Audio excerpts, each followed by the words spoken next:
ओम शांति। भगवत गीता श्लोक क्लास में आज के श्लोक टेस्ट के लिए श्लोक नंबर है 13वें अध्याय का 23वां श्लोक, अध्याय 13 का श्लोक नंबर 23 और 11वें अध्याय का पहला और दूसरा श्लोक, अध्याय 11 का श्लोक नंबर 1, 2। और सबसे पहले श्लोक संबंधित जो पॉइंट्स सुने हैं वो पॉइंट्स बताइए। फोन अनम्यूट है। हेलो। ओम शांति। ओम शांति दीदी। 27,486 मधुबन। रोहतक मधुबन। हाँ जी। ये पॉइंट सुनाना दीदी। हाँ जी। अच्छा, पॉइंट ये बताया है 2243 BCD जो इसका बताया है।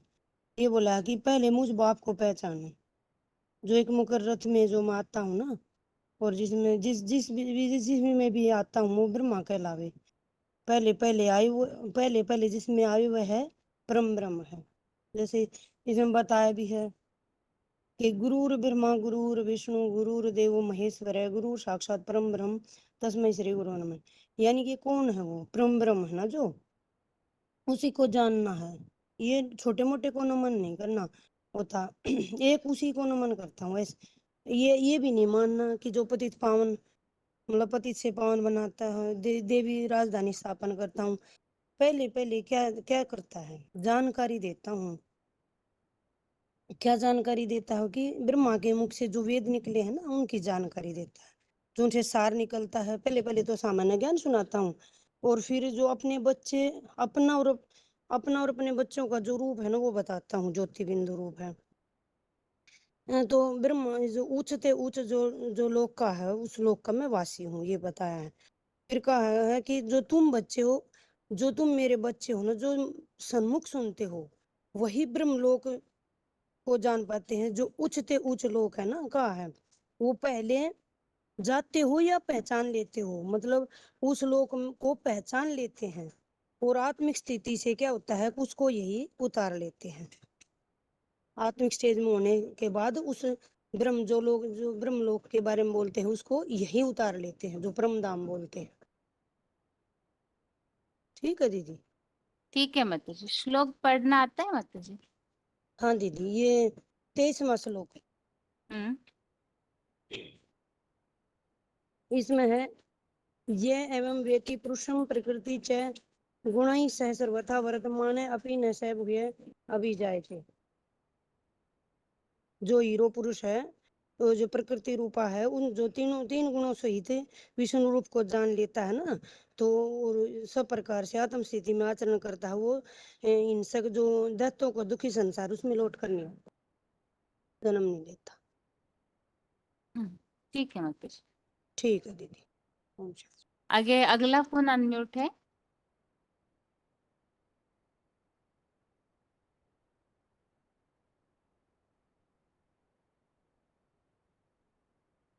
फोन अनम्यूट है। ओम शांति।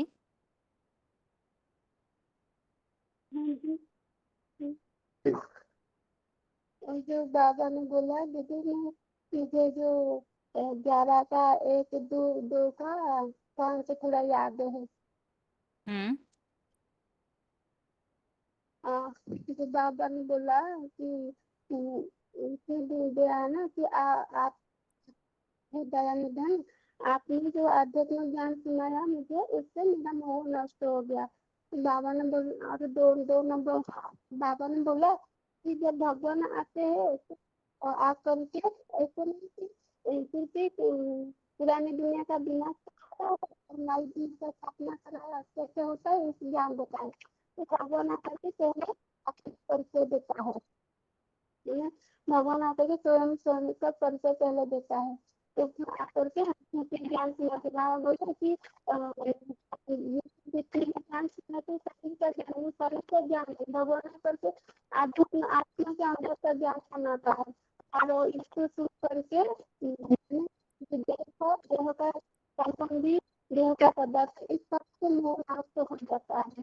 जो उनका भी मन नष्ट हो गया। जो पहले अध्याय में थी वो युद्ध को नहीं भाग रहा था, युद्ध से भाग रहा था, तो मैंने उसके उसका मोह आता था जो देव के संबंध में होती है। जब वो गीता के सुना, भगवान ने सुनाया, तब वो 11 अध्याय में पहली बार वो अर्जुन बता रहा है कि आपको ये ज्ञान सुनाना कि चक्र का ज्ञान, ये आध्यात्मिक ज्ञान साध्य है। प्राणियों का उत्पत्ति कैसे होता है, विनाश कैसे होता है, सृष्टि कैसे होता है, सारा ज्ञान जो है ना, उस ज्ञान को सुन करके मेरा मन नष्ट हो गया है। अब जो अच्छा का ऐसा स्टेज पर में बोला है ना, मैं कहना कुछ लगभग असत बहुत एकदम सुंदर कार्य से भजन करना, तो ऐसे बोला है। चाहे कुछ बोलिए ना, मैं करूँगा आपका अच्छा हिसाब, मेरा मन नष्ट हो गया है। और इसमें बोला कि इतना मुझे समझ आया कि केरा के टेस्ट में बोला कि विश्व रूप को जानना चाहिए, इस समय इसको उस वस्तु को जो खोजना चाहिए, उसको जानेंगे तब वो मनुष्य साकार में भगवान आए, उसका नुकसान जानेंगे, वो मानसिक स्थिति को ठीक हो पाएगा। और ऐसे मैंने अगर जो भी कार्य का आचरण करेंगे तो उससे हम आसक्त नहीं होंगे, माने दुख हो या राग नहीं होगा, दोष नहीं, तो आसक्त नहीं होंगे, तो हम पार हो जाएंगे। माने दोबारा इसमें जन्म नहीं लेंगे, स्वस्थ दुनिया में जन्म लेंगे। माने पहले भगवान को पहचाना, जो साकार में आया हुआ है वो रूप, उसको पहचानना पड़ेगा। ठीक है माता जी। आपके है ना फोन में बहुत ज्यादा नेटवर्क प्रॉब्लम है, आवाज स्पष्ट समझ में नहीं आ रहा है वैसे। आगे अगला फोन अनम्यूट है। 14390 मानसा के माता जी। ओम शांति दीदी। हाँ, दीदी क्वेश्चन क्या था, मैं बाहर थी। श्लोक के पॉइंट बताने बोला है माता जी। श्लोक संबंधी जो पॉइंट सुने हैं ना, कोई भी पॉइंट बताइए। हाँ जी दीदी जी, तो एक तो ये आया था कि जब जैसे स्वभाव संस्कार मिलकर के प्रकृति और पुरुष के एक हो जाते हैं, तो मन्ना उसको विष्णु कहेंगे। प्रकृति मन्ना प्रजापिता और सारी सृष्टि का पिता, और पति भी पति मन्ना रक्षा करने वाला। तो उसका जो शरीर है वो अम्मा का पार्ट बजाता है। और था दीदी जैसे पहले तो मुझे उसका था विष्णु रूप को जानकर आत्मिक स्थिति का आचरण करना। तो पहले तो मुझे पाप को पहचानना, और फिर सर्वव्यापी मैं ना जो है, मैं सर्वव्यापी होकर नहीं आता, मुकर रथ में आता हूँ, जिसमें आता हूँ उसका नाम ब्रह्मा रखना पड़ता है। जिसमें पहले पहले आता हूँ उसका नाम परम ब्रह्म है। परम ब्रह्म रखता हूँ, मना परम ब्रह्म को ही मैं नमन करता हूँ, और किसी को मैं नमन नहीं करता। तो पहले पहले मैं जो ज्ञान देता हूँ, तो ब्रह्मा के मुख से जो वेद निकले हैं, वेद माना क्या होता है, जानकारी। माना जानकारी का पूरा सार जो निकला, तो अपनी और बच्चों की जो मना सामान्य जानकारी में आकर के देता हूँ कि जो भी ज्योति बिंदु है ऊंच से ऊंच ब्रह्मलोक के जो वासी हैं, तुम बच्चे मेरे से सन्मुख सुनते हो, और पहले पहले मैं परम धाम ब्रह्मलोक इस दुनिया में उतार लोगे, क्योंकि और नहीं कोई उतार सकता, क्योंकि तुम ही आत्मिक स्थिति में टिकते हो। और आत्मिक स्थिति वाला जो दुखी संसार में वापस है, जो लौट कर नहीं आता, तो जो नरक में मरेंगे मना जो नरक में होंगे वो नरक में मरेंगे तो नरक में ही जन्म लेंगे, जो स्वर्ग में मरेंगे वो स्वर्ग में जन्म लेंगे। तो क्या अभी हम नरक में बैठे हैं तो हम नरक में ही जन्म लेंगे? नहीं, यहाँ वाइब्रेशन की बात है कि अगर मना सुख से हम नरक की दुनिया में रहते हुए सुख के वाइब्रेशन में है, तो मृत्यु के समय सारा वायुमंडल है जो सुख का बनेगा। जैसे लक्ष्मी नारायण प्रकाश की दुनिया में है ना, तो ऐसे ही मना वो भौतिक दुनिया में नहीं है। तो उनकी मन बुद्धि है जो आत्मा सृष्टि के आदि मध्य अंत के चिंतन में ही लगी रहती है। तो इसलिए 84 जन्मों के पार्ट कैसे चलेंगे, मना उसके चिंतन में है। तो इसी पार्ट के वो चिंतन मंथन में है, अंधकार में नहीं है। तो हम देख सकते हैं कि वो ज्ञान प्रकाश है जो आत्मा, वो ठोकरी नहीं खाती। प्रकाश में जो आत्मा को पता चलता है कि मुझे कहाँ जाना है, किसके बीच में जाना है। तो ऐसे इसलिए वो ठोकरें नहीं खाती, क्योंकि उसको सब पता होता है। श्लोक पढ़ूं दीदी? हाँ जी, पढ़िए माताजी। यह एवं वेति पुरुषं प्रकृतिं च गुणैः सह सर्वथा वर्तमाने अपि न स भूय अभिजायते। जो इस प्रकार पुरुष और स्त्री रूपा प्रकृति को गुणों के साथ जान लेता है, वह सब प्रकार से आचरण करता हुआ भी पुनः जन्म में नहीं लेता। माने जनिक द्वैतवादी हिंसक द्वैतों के दुखी संसार में वो लौटकर नहीं आता। ठीक है माताजी। आगे अगला फोन अनम्यूट है। ला दीदी। हाँ ओम शांति दीदी। माताजी, जो 19वें श्लोक से 23वें श्लोक तक जो भी बातें बताई हुई है, वो सारी बातों को इकट्ठा सार के रूप में बताइए अच्छे से। हर श्लोक में क्या क्या बताया हुआ है।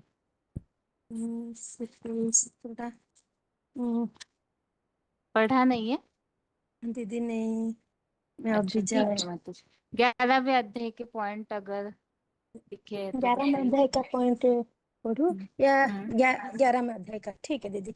ये है 18 का 78 78 का ये वार्तालाप का। अध्यात्म ज्ञान से देह के संबंध का मोह दूर हो गया। इसमें है अर्जुन जब अज्ञानी है तो मोह पैदा होता है, ज्ञानी है मोह नष्ट हो जाता है।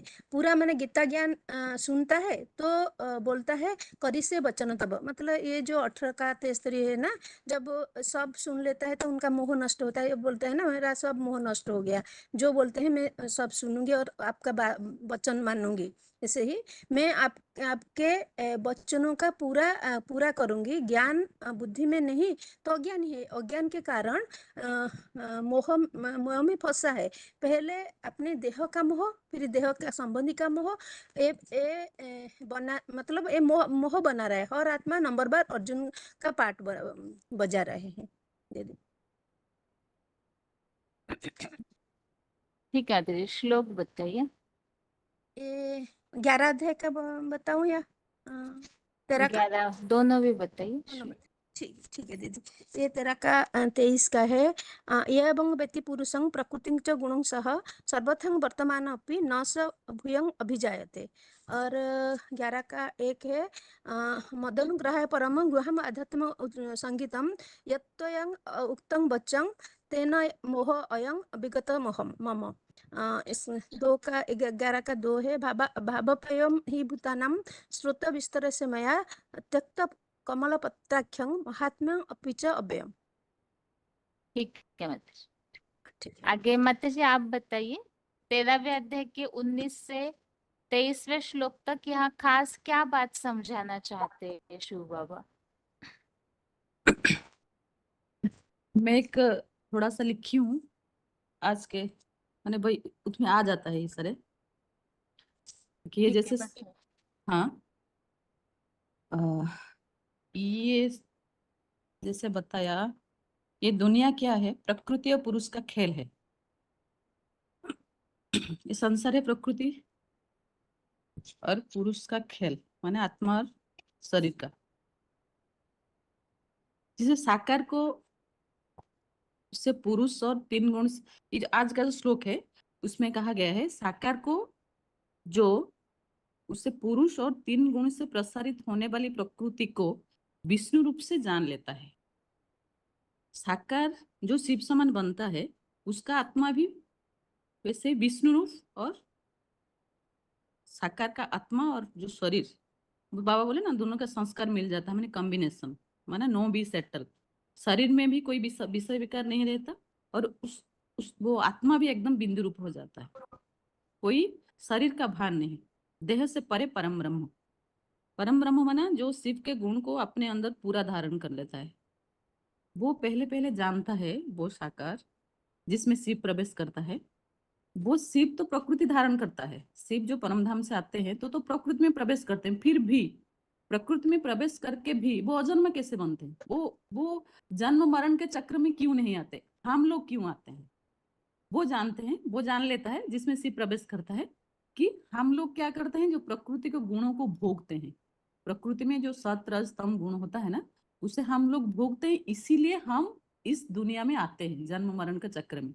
और वो क्या करता है शिव? वो प्रकृति के गुणों को नहीं भोगता, इसीलिए वो परमधाम स्टेज में सदा स्वयं स्थिति में रहता है।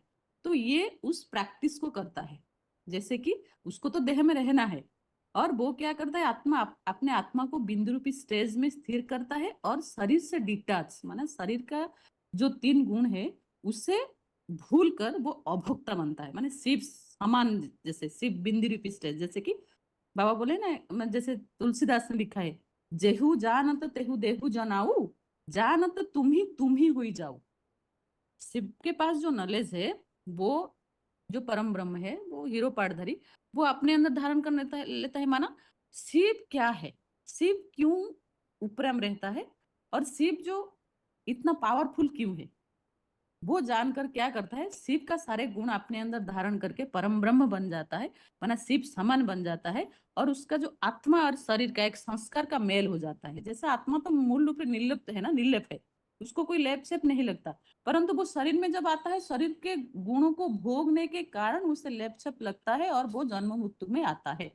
तो ये नॉलेज उसे हो जाता है, तो वो क्या करता है, आत्मिक स्मृति में स्थिर स्थिर होके अपने शरीर से जैसे डिटैच हो जाता है। वही बोला जाता है विष्णु रूप, माना उसका आत्मा भी बिंदु रूप, और शरीर जैसे शरीर में रहते हुए भी आत्मा उस शरीर के गुणों को नहीं भोगता, एकदम डिटैच। उसको ही कहा जाता है माने विष्णु रूप, माने साकार और निराकार का मेल, माने साकार का गुण, निराकार का गुण, बिंदु रूप एकदम शून्य हो जाता है। तो वो जो बन जाता है उसको कहा जाता है विष्णु रूप। इस श्लोक में आज बोला गया कि जो उसको जानता है, पहले पहले खुद को जानने वाला, पहले पहले उसको जानने वाला। जैसे कि बाबा आज क्या बोले, पहले पहले साधारण रूप में ज्ञान आता है। जैसे ब्रह्मा में क्या आया, थोड़ा थोड़ा, जैसे एक साधारण नॉलेज, मैं आत्मा हूँ और जैसे, और शंकर के द्वारा क्या हुआ, उसको ज्ञानामृत, माने सारे ज्ञान को जो हिज्जे हिज्जे करके अपने अंदर समाया, समझा कि उसके अंदर क्या शिव बोलना चाहते हैं, और जो समझेगा वही करेगा। तो वो समझा और उसको करा, माने वही बोला हुआ परम ब्रह्म। बाबा बोले तस्मै श्री गुरुवे नमः, गुरु ब्रह्मा गुरु विष्णु गुरुदेव महेश्वर, गुरु साक्षात परम ब्रह्म तस्मै श्री गुरुवे नमः। माने गुरु में जिसके सामने झुक जाना है, जिसके सामने शिव भी झुक जाता है, उसको राजा ही दे देता है। उसका मतलब वो सारे ज्ञान को अपने अंदर धारण करके अपने अंदर उससे जो एक्टिविटी करता है पूरा समा लेता है और करता भी है। उसका मतलब है जो शिव का जो गुण है, वो क्यों शिव हुआ, वो क्यों इतना पावरफुल हुआ, वो क्यों सदा कल्याणकारी हुआ, तो सारा गुण वो पहले जानता है और उसी तरह अपने को बनाता है। तो जब वो अपने को बना लेता है, माने शिव का तो देह नहीं है, परंतु इसका तो देह है ना, तो उसको करना पड़ेगा। तो ये तो मानव है, मनुष्य है, परंतु वो तो सदा ही आत्मा है। तो ये मनुष्य होकर वो आत्मा भाव को अपने अंदर पूरी तरह से आत्मा भाव को पकड़ लेता है। माना उसका जो संस्कार बाबा को है, बोले ना, संस्कार का मिलाने का कारण मतलब उसका शरीर माने परा प्रकृति और अपरा प्रकृति का जो भाव है वो मिलाकर एक कर देता है, इसको जिसको कहा गया है विष्णु रूप। तो उसको जो जानते हैं वो क्या करते हैं, अपने आत्मस्मृति का प्रैक्टिस करते हैं, प्रैक्टिस करके इस नर्क की दुनिया में जन्म नहीं लेते। मतलब बाबा बोले कि तुम्हें क्या करना है, परम धाम को इस सृष्टि पर उतर लाना है। परम धाम में जो सेटिंग है, पहले शिव है, उसके बाद जो आत्माएं हैं सेटिंग, तो यहाँ जो उसको जानते हैं वो क्षत्र और क्षत्रज्ञ, पहले तो वो जानता है, फिर जो उसके बाद जो जानते हैं वो आत्मस्मृति में प्रैक्टिस करके इस नर्क दुनिया में, माने ये भौतिक दुनिया में जो जो चलता है, पहले तो भौतिक है हमारा शरीर, तो पहले हम वो अपने देहभान से ऊपर हम जाना चाहता है और इस दुनिया में और नहीं फंसता, वो आत्मिक स्मृति में प्रैक्टिस करता है। और उसका लक्ष्य क्या होता है कि परम धाम को इस सृष्टि पर उतार लाना है। माने परम धाम का जो स्टेज है, परम धाम में जो सेटिंग है, आत्माएं जैसे रहते हैं, यहाँ हमें बाबा के जो बच्चे हैं, जो बाबा से पढ़ाई पढ़ते हैं, वो सारे क्या करेंगे ना, जैसे कि यहाँ ही एक परम धाम का सजावट दुनिया को नजर आएगा कि शिव होंगे, माने शिव माने जो शिव समान बनता है, शिवलिंग, साकार निराकार में जो भेद नहीं होता है वो, और उनके बच्चे जो आत्मभाव भले यहाँ होंगे, जो दुनिया देखेगा यही है आत्मभाव वाली बच्चे, माने परम धाम तो कोई नहीं देखता। तो ये सारे सेटिंग को यहाँ देखना पड़ेगा। इस श्लोक में यही यही बताया है। ठीक है माता जी। ठीक है। ओम शांति। ओम शांति।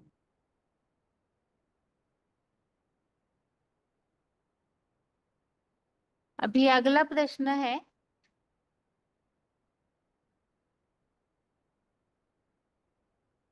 11वें अध्याय में पहले श्लोक में 2 बातें बताई हुई है। वो 2 बातें कौन सी है मेन? 11वें अध्याय के पहले श्लोक में 2 मुख्य बातें बताई हुई है, वो कौन सी है? फोन अनम्यूट है।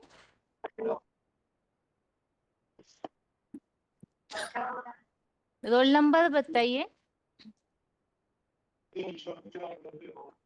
रोल नंबर बताइए। फोन अनम्यूट है। आगे अगला फोन अनम्यूट है।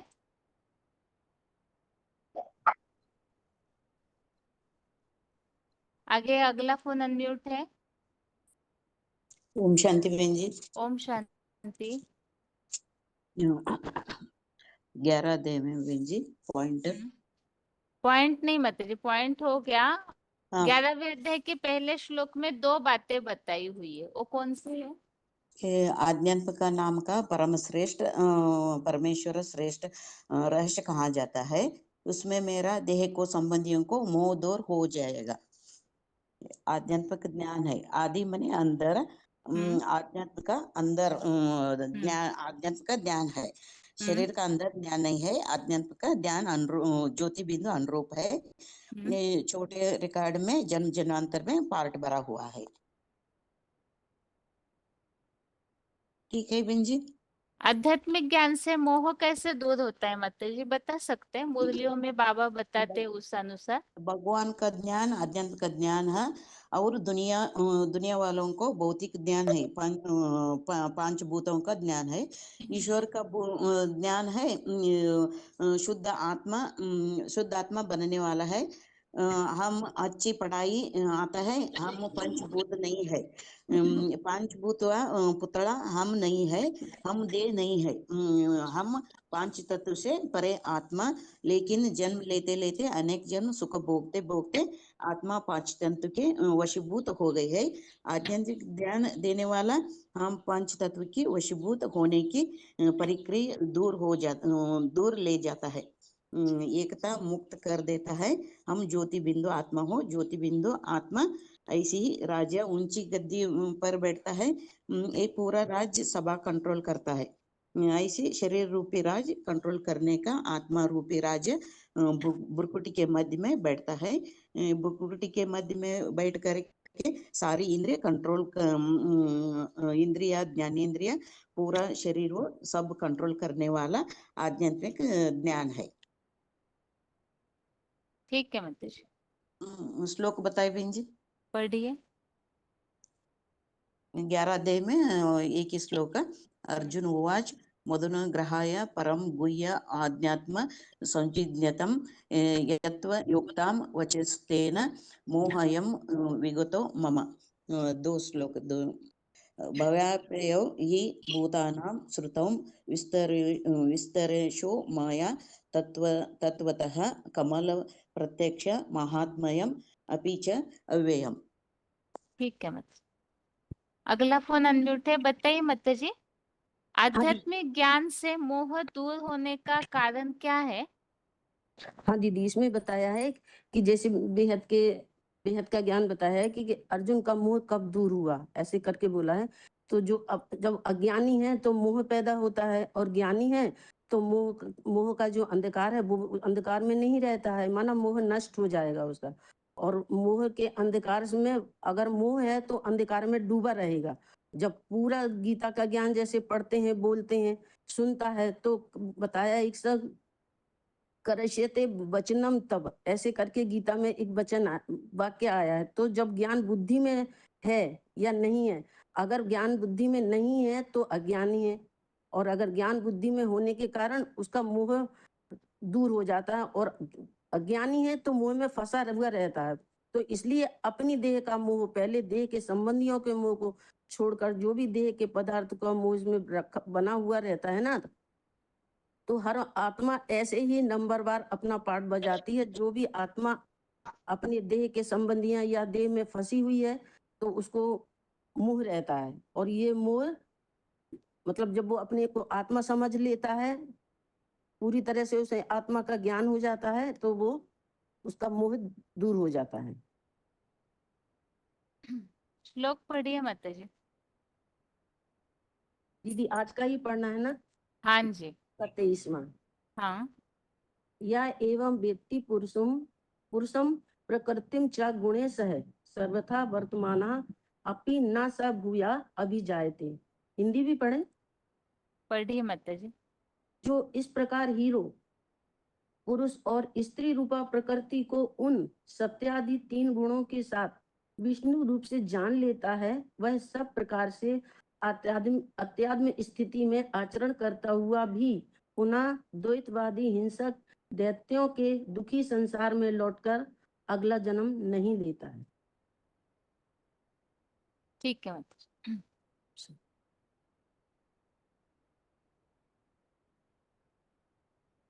अगला फोन अनम्यूट है और प्रश्न ये है, भगवान जब इस सृष्टि पर आते हैं तो कौन सी बातों का ज्ञान देते हैं? दोनों श्लोकों में मिला करके कुछ बात बताई हुई है। भगवान जब इस सृष्टि पर आते हैं तो किन किन बातों का ज्ञान देते हैं? हेलो। हाँ जी। हेलो। ओम शांति बहन जी, ओम 5494। शांति। हम्म। आप 11 अध्याय में श्लोक के लिए बता रहे हैं है ना। इस ज्ञान में पहले श्लोक में बताया, अर्जुन ने कहा आध्यात्मिक ज्ञान से मेरा यह मनो मेरा यह देह के संबंधियों का मोह दूर हो गया। दूसरे श्लोक में बताया भगवान द्वारा इस सृष्टि के सृष्टि में प्राणियों का उत्पत्ति कैसे होती है, स्थापना कैसे होता है, पालना कैसे होता है, विनाश कैसे होता है, इसका विस्तार पूर्वक सुना है। इसके साथ भगवान का महत्व भी सुना है। मैंने भगवान सृष्टि पर आते हैं तब पहले आत्मा का ज्ञान देते हैं, उस ज्ञान से देह के प्रति डिटैच हो सके, ऐसे ज्ञान देते हैं। पहले तो आध्यात्मिक ज्ञान लेते हैं। आध्यात्मिक माना आत्मा के अंदर ज्ञान, ये तो परम श्रेष्ठ है, परम रहस्य है। इससे ही संबंध अज्ञान दूर हो जाए, ऐसे बोल श्लोक पढ़िए। कोई भी एक ही श्लोक पढ़िए माता जी, 3-3 श्लोक पढ़ने तक बहुत हाथ उठे हुए हैं। ठीक है। पहले श्लोक है, मदन ग्रहाय परमं विषय मध्यात्म संहितम यत्वयोक्तं वचस्तेन मोहोयं विगतो मम। दूसरा श्लोक नहीं पढ़ना है। नहीं पढ़िए माता जी। आगे अगला फोन अनम्यूट है और ओम शांति। प्रश्न ये ओम है। शांति जी। ओम शांति माता जी। प्रश्न जी। ये है कि 13वें अध्याय के जो श्लोक है, जैसे आज के टेस्ट में जो श्लोक है जी। उसमें जो बात बताई है उसी हिसाब से प्रश्न है कि आत्मिक स्थिति की आवश्यकता क्यों है? आत्मिक स्थिति बनाने के लिए इस श्लोक में जो बताया हुआ है वो क्यों बताया है, उससे क्या फायदा होगा? मतलब परमात्मा जब सृष्टि पर आते हैं, जिस मुकुल रथ में प्रवेश करके ज्ञान देते हैं, पहले बोलते हैं तुम अपने को आत्मा समझो। अगर हम अपने को आत्मा समझेंगे, वही आत्मा ज्ञान लेंगे, तो ये जो दुखी संसार में मतलब हम पुनर्बार लौट कर जन्म नहीं लेंगे। तो वही ज्ञान इस श्लोक में बताया है। तो विष्णु परम पद को इस श्लोक में 2 बात बताए, उसको जानना चाहिए और आत्मिक स्थिति का आचरण करना चाहिए। अब आत्मिक स्थिति का आचरण करेंगे, आत्मा अपने को समझेंगे, तो ये दुनिया में जितने मतलब मोह अंधकार से हम नहीं फंसेंगे। तो वही बात बताया इसमें।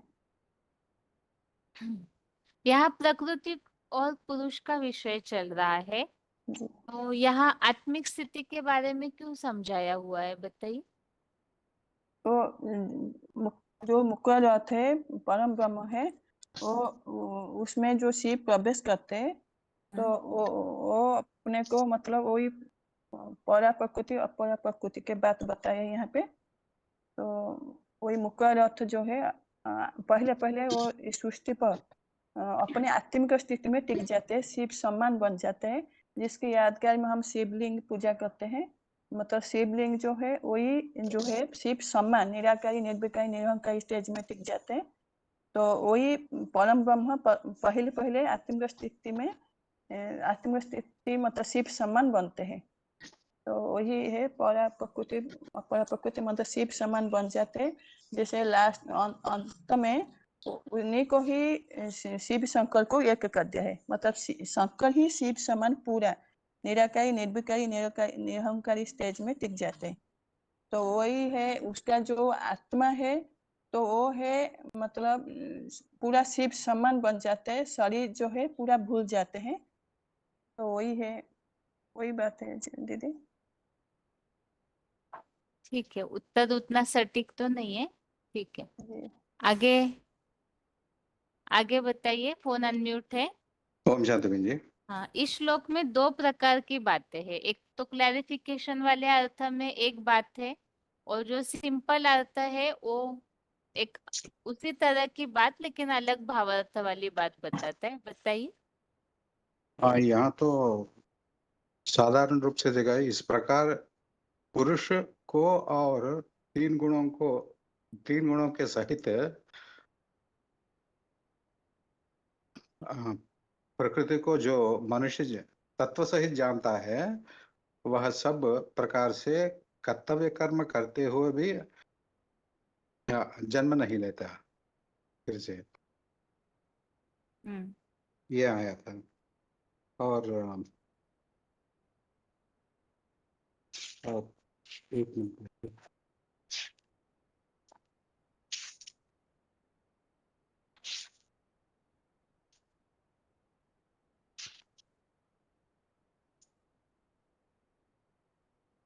और इसमें आया है कि जो इस प्रकार हीरो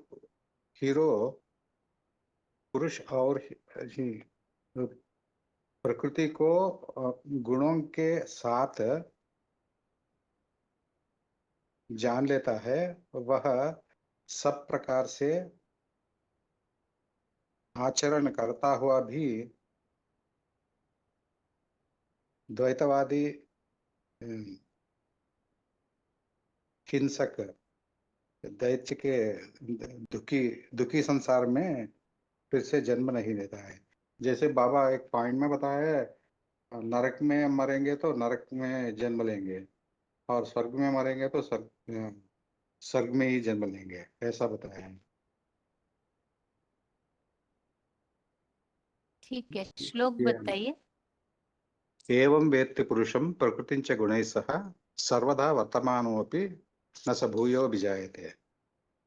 इसमें रेफरेंस लोग ये दे सकते, माम उपेत्य पुनर्जन्म दुखालय शाश्वतम्।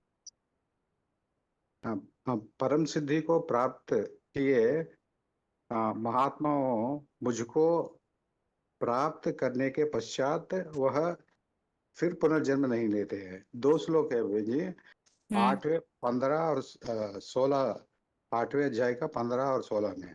आप ब्रह्म लोका पुनरावृत्ति अर्जुन मां विपेक्षित पुनर्जन्म दुखालयम शाश्वतम् दुखालयम शाश्वतम्।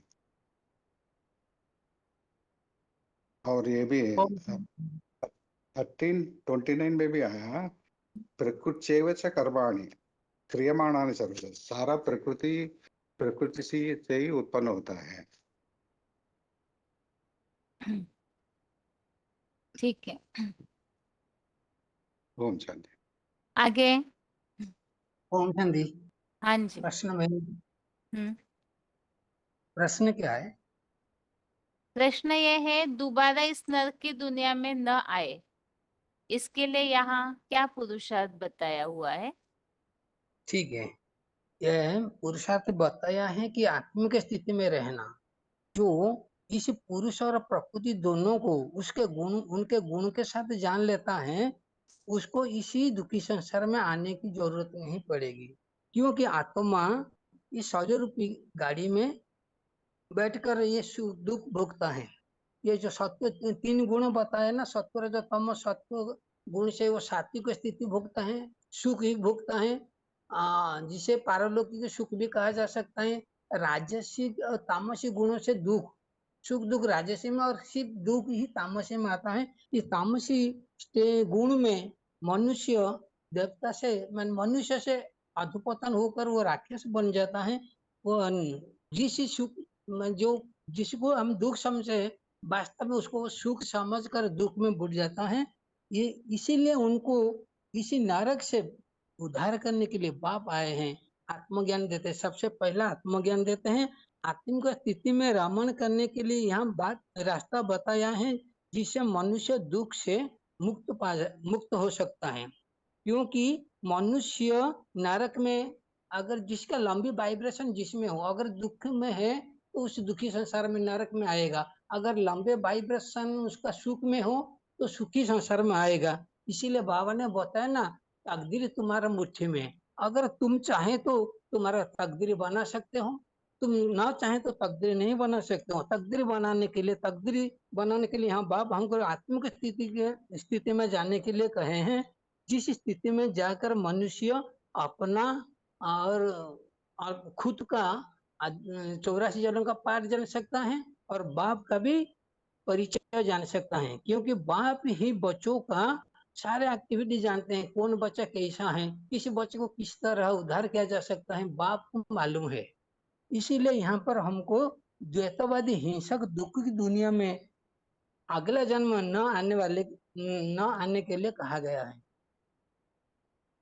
इसीलिए हमको आत्मिक स्थिति के आचरण करना पड़ेगा। दैहिक स्थिति के आचरण करेंगे तो दुख में सड़ेंगे, आत्मिक स्थिति के आचरण में रहेंगे तो सुख में रहेंगे। और जो हमारा आने वाला अगला संगम, अगला वैकुंठ और सतयुग में जा सकता है, जो आत्मिक स्थिति में रहता है। ठीक है, श्लोक पढ़िए। हाँ, ज एवं वेति पुरुषं प्रकृतिं च गुणैः सह सर्वथा वर्तमान अपि न स भूय अभिजायते। जो इस प्रकार हीरो पुरुष और स्त्री रूपा प्रकृति को उन सत्वादि तीन गुणों के साथ विष्णु रूप से जान लेता है, वह सब प्रकार से आत्मस्थिति में आचरण करता हुआ भी पुनः द्वैतवादी हिंसक दैत्यों के दुखी संसार में लौट कर अगला जन्म नहीं लेता। ठीक, आगे अगला फोन अनम्यूट है। नेपाल के माता जी 164743। हाँ जी दीदी, ओम शांति। माता जी, प्रकृति के तीन गुण कौन से है? प्रकृति का तीन गुण है, सत्व रज तम। आत्म प्रकृति के तीनों गुणों में आकर विषय को भोग करती है, तो उसको उस नीचे नीचे योनि में जन्म लेती है। प्रकृति को गुणों में आसक्त हुई आत्मा अधोगति में जाती है, मना पतित तो होते जाती है दीदी। ठीक है माता जी, प्रकृति के गुणों में आसक्ति के कारण अधोगति में जाते हैं। तो जब अनासक्त हो जाएंगे तो क्या होगा? अनासक्त हो जाएंगे तो आत्मिक स्थिति में रहकर पुरुषार्थ करेंगे तो ऊपर जाएंगे। जब देह और प्रकृति दोनों अब मुकर्रत और उसमें प्रविष्ट करने वाला वो सत्पुरुष को जानती है, आत्मिक स्थिति में रहकर पुरुषार्थ करती है, तो वो विष्णु लोक को प्राप्त करती है। विष्णु लोक इस दुखी दुनिया में फिर से जन्म नहीं लेगी। ठीक है माता जी, श्लोक पढ़िए। श्लोक है, एवं व्यक्ति पुरुषं प्रकृतिं च गुणैः सह सर्वथा वर्तमान अपि न स भूय अभिजायते। जो इस प्रकार हीरो पुरुष और स्त्री रूप प्रकृति को उस सत्वादि तीन गुणों के साथ विष्णु रूप से जान लेता है, वो सब प्रकार से आत्मिक स्थिति में आचरण करता हुआ भी पूर्ण दैत्य माने हिंसक दैत्य की दुनिया संसार में लौटकर अगला जन्म नहीं लेते हैं। ठीक। ओम आगे शांति। अगला प्रश्न ये है कि प्रकृति को उसके 3 गुणों के साथ जानना अर्थात क्या? दीदी मैं बोलूं? हाँ जी। दीदी ये जो अर्जुन का जो शरीर है वो अपरा प्रकृति और जो आत्मा है वो परा प्रकृति, और जब भगवान इस सृष्टि में आते हैं तो उस शरीर का आधार लेते उसके सारथी बनते हैं, तो वो उसको पूरे रूप में जान लेते हैं। तो वो जो सत्रज तम जो गुणों की जो प्रकृति है उन सबको जान लिया जाता है, और उसको जानने से मतलब दोनों को जान लिया। किसको जाना? परम पुरुष परम पिता शिव प्लस ये जो अपने जो हीरो पार्टधारी है, इन दोनों को जान लिया है तो फिर अपने को फिर वो अमरत्व प्राप्त हो जाता है, क्योंकि फिर वो ये जो नरक की दुनिया इसमें नहीं आते हैं। जो दीदी ये पॉइंट है, और जो जाना उस अगर जो जान लिया तो वो सूर्यवंशी बन गए, सूर्यवंशी बन गए तो जो स्वर्ग है तो वो जो स्वर्ग का राजभाग जो मिलता है उसमें चल जाते, तो फिर नारकी दुखों की दुनिया में नहीं आते, इसलिए इसको जानना चाहिए। ठीक है दीदी? हाँ जी, श्लोक बताइए। यह एव वेति पुरुषम प्रकृति च गुणे सह सर्वथा वर्तमान अपि न स भूय अभिजायते।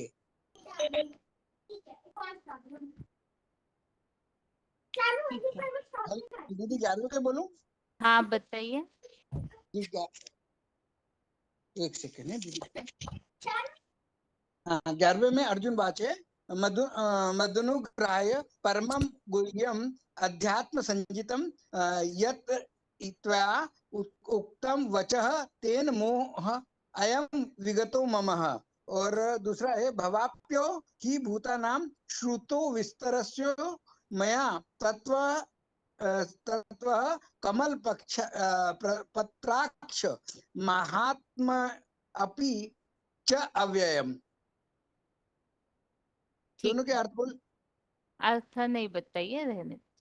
आगे अगला फोन अनम्यूट है और प्रश्न यही है फिर से कि 13वें अध्याय में 19 से लेकर 23वें श्लोक तक दो जी, बातों ओम को शांति। कंपैरिजन करते हुए एक विशेष पुरुषार्थ बताया हुआ है, और 2 बातें कौन सी है जिसकी तुलना करके फिर दुखों से मुक्ति का पुरुषार्थ बताया, वो कौन सा है? जी दीदी मैं ट्राई करती हूँ। ओम शांति। इसमें जैसे बताया गया है कि 19 अध्याय जो चल रहा है क्षेत्र और क्षेत्रज्ञ को ज्ञानने की बात आई है, तो इसमें 19 से 34 तक का चल रहा है ज्ञान सहित प्रकृति पुरुष का विषय है। तो मानिए ये दुनिया कैसे चलती है, प्रकृति और पुरुष जब दोनों मिलाते हैं तो ये दुनिया चलती है। तो प्रकृति माने क्या? प्रकृति तो जड़ होती है और जो आत्मा है वो चेतन होती है। तो जब जड़ और चेतन, जब जड़ शरीर हो गया, हर मनुष्य के लिए ये बात लागू होती है क्योंकि सभी नंबरवार अर्जुन है, सभी पुरुषार्थी हैं। तो जो शरीर होता है वो जड़ है, वो अर्जुन का शरीर हो गया। आत्मा है जो चेतन, जिसको हम करंट बोल सकते हैं, शरीर को चलाने वाली जो करंट है वो आत्मा है।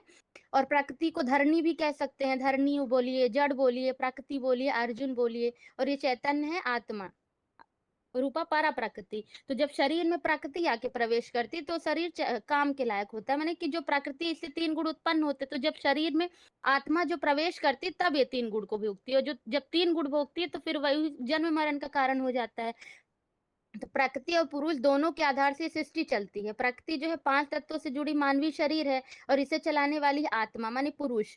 तो प्रकृति प्लस आत्मा दोनों ही अनादि हैं, इनको बनाया नहीं जा सकता। इनका शुरुआत कब हुआ, इसका अंत कब हुआ, ये कोई नहीं जानता है। ये पूरी तरह से, ये कभी नष्ट नहीं हो सकती है पूरी तरह से, भले परिवर्तित हो सकती है, इनका स्वरूप परिवर्तित हो सकता है। तो ये 5 विकार है अवगुण, 3 गुण प्रकृति से उत्पन्न होते हैं। तो 3 गुणों में 5 विकार प्लस 3 गुण सत्वरजतम, ये प्रकृति से उत्पन्न होते हैं। और जब आत्मा प्रकृति से अटैच होती है तो फिर ये 3 गुणों को भोगती है। तीन गुणों को भोगने के कारण फिर जन्म मरण सत योनियों में जन्म लेने का उसका कारण बन जाता है। तो अर्जुन का जो शरीर है वो अपरा प्रकृति है और आत्मा जो है परा प्रकृति, और इन दोनों के संयोजन से ही ये सृष्टि चलती है। उसके बाद आगे बताया गया है कि जो प्रकृति है 5 तत्व देह रूपा कारण रूप निमित्त मात्र कार्य करता है। एक निमित्त है, ये प्रकृति एक निमित्त है इस संसार इस शरीर को चलाने का निमित्त बनती है। सुख दुख तो आत्मा भोगती, प्रकृति सुख दुख नहीं भोगती। प्रकृति से सिर्फ उत्पन्न होते हैं और भोक्ता कौन है? आत्मा भोगती है। तो आत्मा के सुख दुख भोगने का कारण बनती है प्रकृति, ये कारण है जिसके कारण आत्मा सुख दुख भोगती है। तो आत्मा और शरीर जो है एक दूसरे के पूरक कहे गए हैं। तो इसके बाद बताया गया कि आत्मा को चेतन है और प्रकृति में स्थित गुण जो पैदा हुए वही जो भोगता है। तो उस भोगते भोगते सुख दुख भोगते भोगते क्या होता है कि लगाव हो जाता है शरीर से, क्योंकि शरीर में आत्मा जब आती है तो उसके कारण सुख दुख भोगी, तो शरीर के संबंधों को भोगा तो उससे लगाव हो गया। जब लगाव हो गया तो फिर जन्म मरण के चक्र में आने लगती है।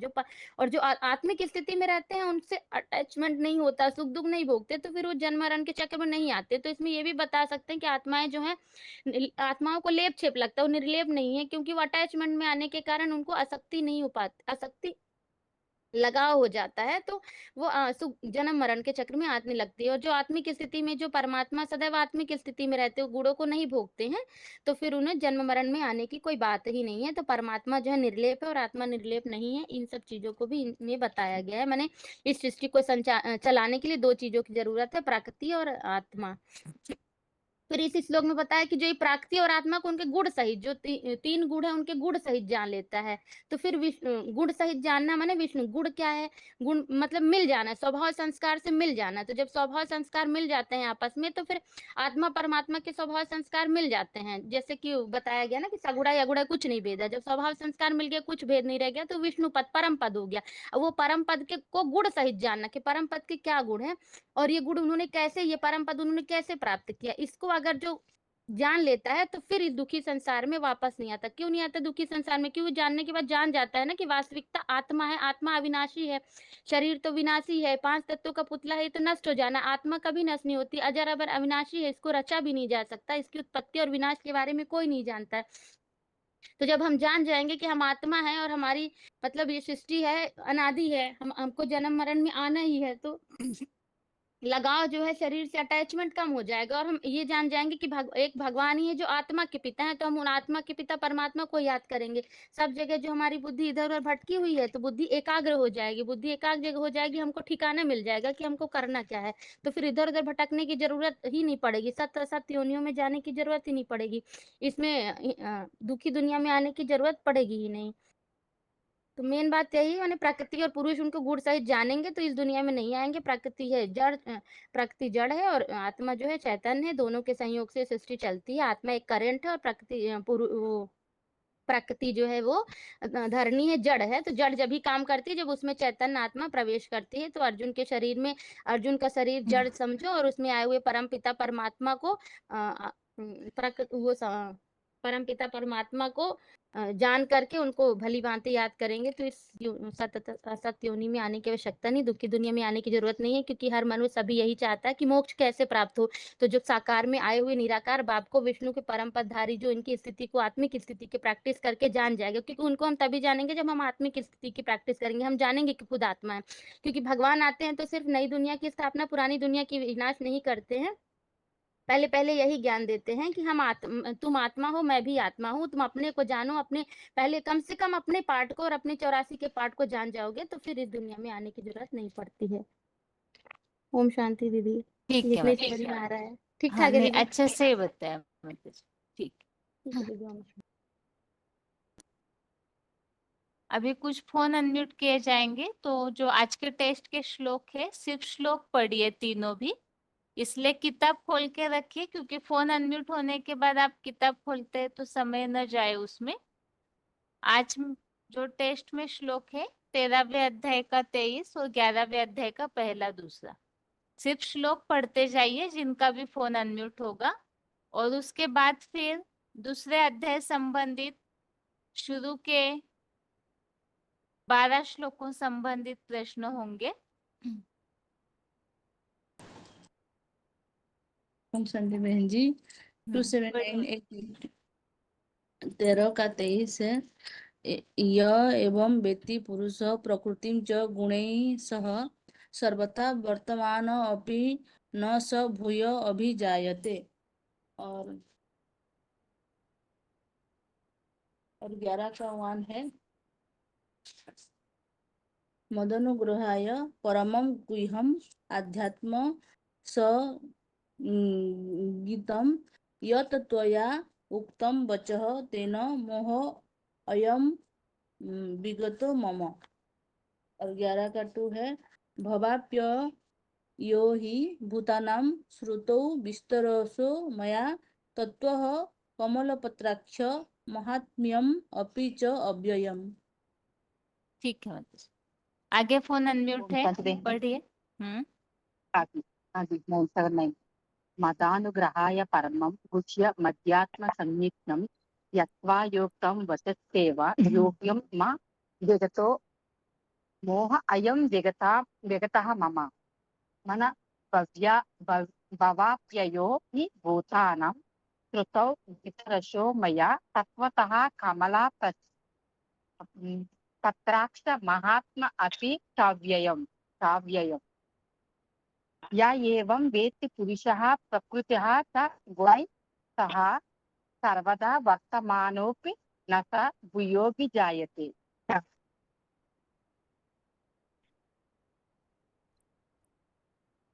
आगे अगला फोन अनम्यूट है, पढ़िए माता जी। फोन अनम्यूट है, श्लोक पढ़िए।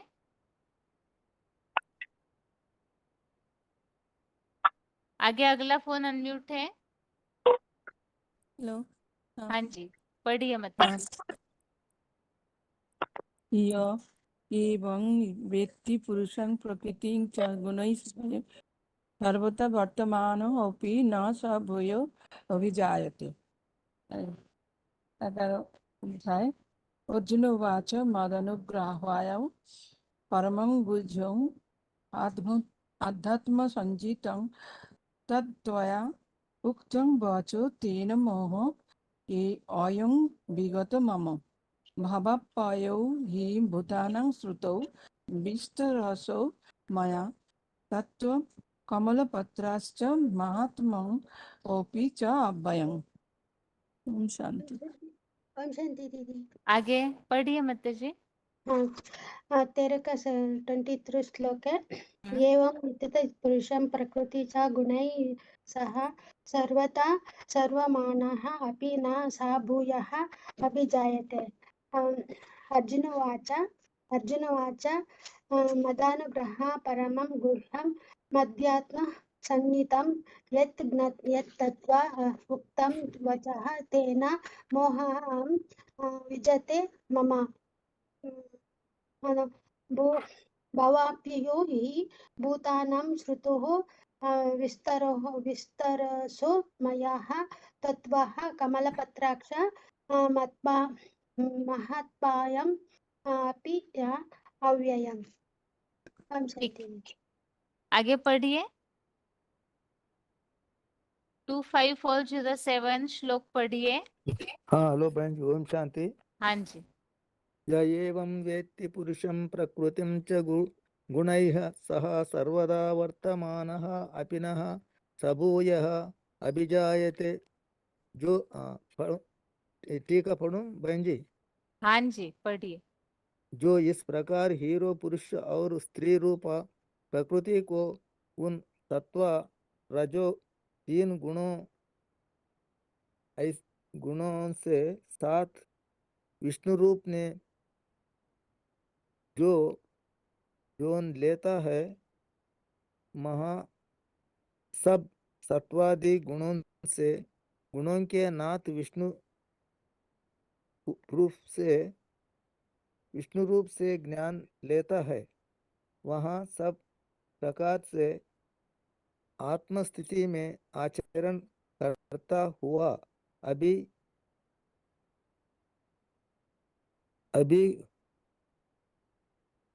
अभी हुआ नहीं। दैवादिति हिंसको वैद्यांत जो शिवार आदम खान क्या पढ़ रहे हैं आप? जान किस श्लोक से पढ़ रहे हैं? ये 13 23 का छे बहन जी।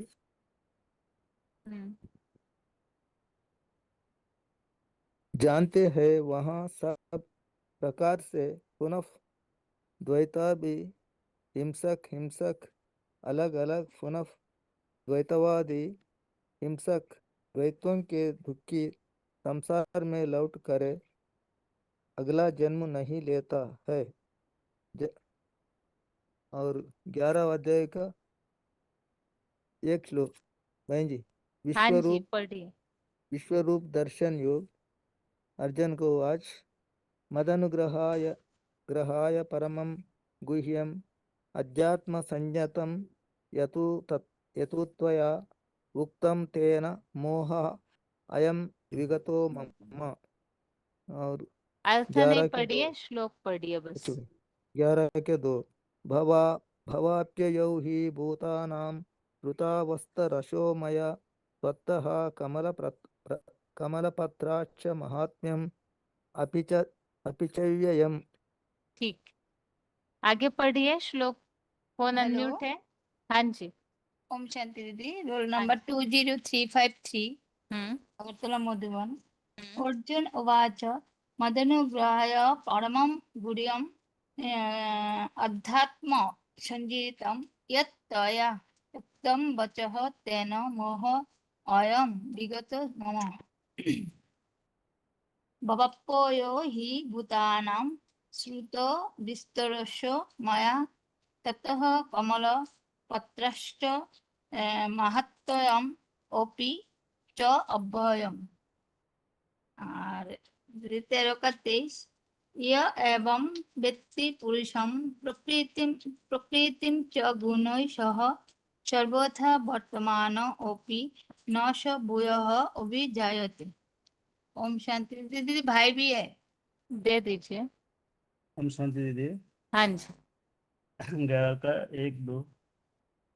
अच्छा, अर्जुन उवाच मदानुग्रहाय परमं गुह्यम् अध्यात्म संगीत यत् त्वया उक्त वचः तेन मोह अयं विगतो मम। दुर्गा भवाप्यय हि भूतानां श्रुतो विस्तरशो मया तत्व कमला प्रत्यक्ष महात्म्यम् अपि च अव्ययम्। 13 का 23 य एवं वेत्ति पुरुषं प्रकृतिं च गुणैः सह सर्वथा वर्तमानः अपि च सः भूय अभिजायते। ओम शांति जी। ठीक, आगे फोन अनम्यूट है, पढ़िए।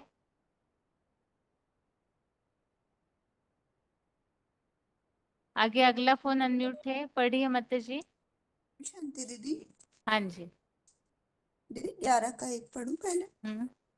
अर्जुन वाच मदनुग्रहाय परमं गुह्यम् अध्यात्म संजितम् यत् त्वया उक्तं वचः येन मोह अयं विगतो मम। दूसरा है भवाप्ययो हि भूतानां श्रुतो विस्तरशो मया त्वतः कमलपत्राक्ष महात्म्यम् अपि च अव्ययम्।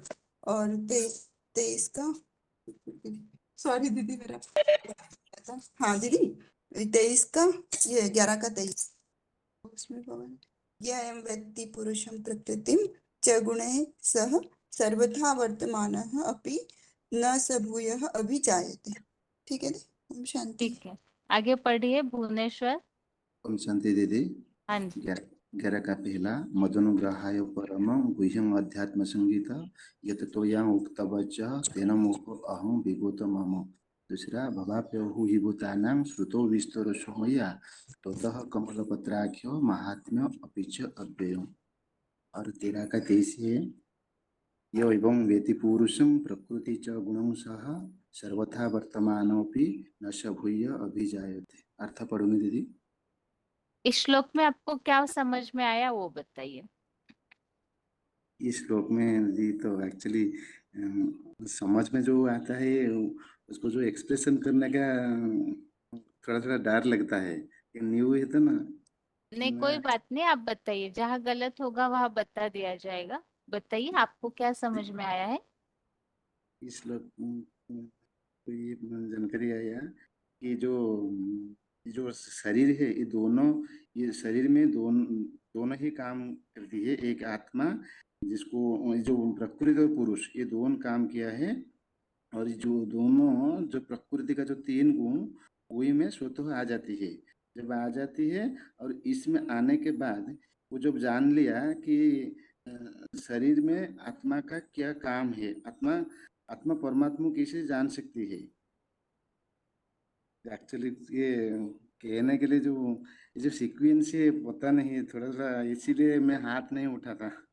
नहीं नहीं, हाथ उठाने से देखिए गलत होने से भी यहाँ कोई पनिशमेंट तो दी नहीं जाती है। नहीं तो यहाँ ये तो नहीं सीखने के लिए ही बताएंगे तो पता चलेगा ना आपको कहाँ तक समझ में आया है।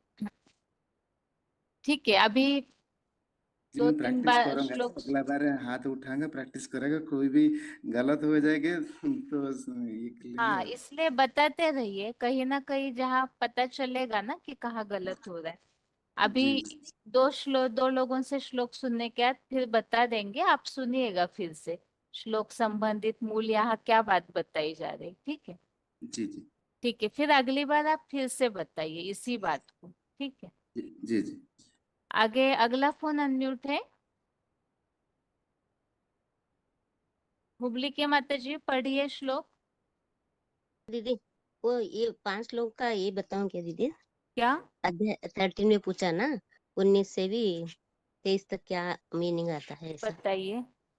हाँ दीदी, भगवान तो आते हैं तो अर्जुन के रथ में प्रवेश करते हैं। वो अर्जुन का रथ ही क्षेत्र और क्षेत्रज्ञ शुभ आप है, इस दोनों का ज्ञान ही सच्चा ज्ञान है। और 19वें श्लोक में बताया है कि जो इस शिव ज्योति और आदम को जो जानता है वो जानता है वो देवता ही होते हैं, तो अमृत को पाते हैं। और प्रकृति के जो 5 तत्व भी है और शरीर है ना, 5 तत्वों का शरीर तो प्रकृति के 3 गुणों से इस प्रकृति से उत्पन्न भी होते हैं। वही तो, और इन पुरुष में ये प्रकृति जो है ना, वो इंद्रिय द्वारा ही वो रचना होता है। इंद्रियों के द्वारा जो आत्मा कार्य करती है वही तो सुख असुख को दुख को भोगती है। शरीर तो कुछ नहीं भोगता। आत्मा तो पहले से सात्विक और निराकारी होती है। जब शरीर प्रवेश करती है तो सुख दुख को भोगता है, और उसके अनुसार ही उनका जैसा जैसा कर्म वो करता है उसी तरह उसको सत असत की दुनिया में जन्म लेना पड़ता है। और बाबा कहते हैं प्रकृति में, और जो इस पुरुष को माना शिव भगवान शिव का रथ अर्जुन रथ में कलयुग के अंत में तामसी शरीर में प्रवेश करते हैं तो वो शिव त्रिनेत्र द्वारा उनके दोनों आंखों से हम सबको देखते हैं। जो आत्माएं ब्रह्मा के 2 आंखें लेफ्टिस्ट है और राइटिस्ट आंख ब्रह्मा का जो अच्छे गुणों को देखता है, और लेफ्टिस्ट है शंकर का, तो गुण अच्छे और दोनों गुणों को देखते हैं। शिव उनके समीप बैठकर ही उनको ये हम सबको देखते हैं। शिव ही हम सबको श्रेष्ठ कार्य करने का इधर अनुमति भी देते हैं। और उनके रूप में ही वो वैकुंठ के जो प्राणियों का उन्हें भरण पोषण भी करता है, वो शिव ही भोगता है। और वही शिव प्लस और परमात्मा ही महेश्वर कहा जाता है। और 23 तो इसमें बोला है प्रकृति और पुरुष। पुरुष माना आप चैतन्य आत्मा, प्रकृति माना उनका शरीर साकार शरीर।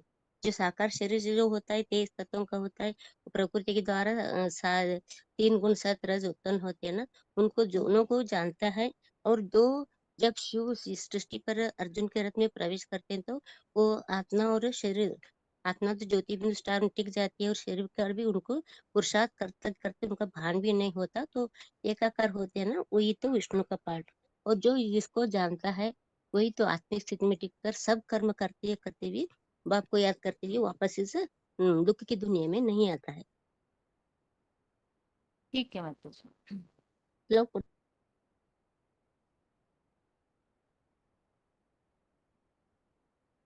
जो 13वें अध्याय का 23वां श्लोक है, उसमें मुख्य बात ये समझने की है, क्योंकि शुरू से हम प्रकृति और पुरुष का विषय समझ रहे। प्रकृति मतलब 5 तत्वों का पुतला शरीर, और साथ में ये जो स्थूल प्रकृति जो हमारे आसपास जो भी सृष्टि फैली हुई है, और पुरुष माना यहाँ आत्मा के लिए बताया। और भक्ति मार्गीय जो भगवत गीता है या जो गीता पाठी है वो तो इसी तरह से इस बात को समझते हैं और मूल बात तो गीता में ये बताई हुई है।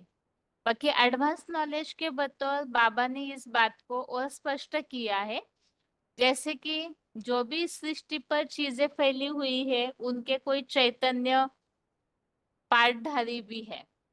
तो इस हिसाब से ये जो प्रकृति और पुरुष का खेल बताया है इस सृष्टि पर, जैसे दुनिया में कहते हैं कि भगवान ने ये सृष्टि को रचा है, तो कैसे रचा है? वास्तव में बनाया तो नहीं है, ये प्रकृति तो बनी बनाई है, लेकिन यहाँ पर प्रकृति का जो चैतन्य रूप है जिसे बताया हुआ है परम ब्रह्म रूपी माता, अर्थात अर्जुन रथ ही यहाँ 13वें अध्याय के हिसाब से प्रकृति है।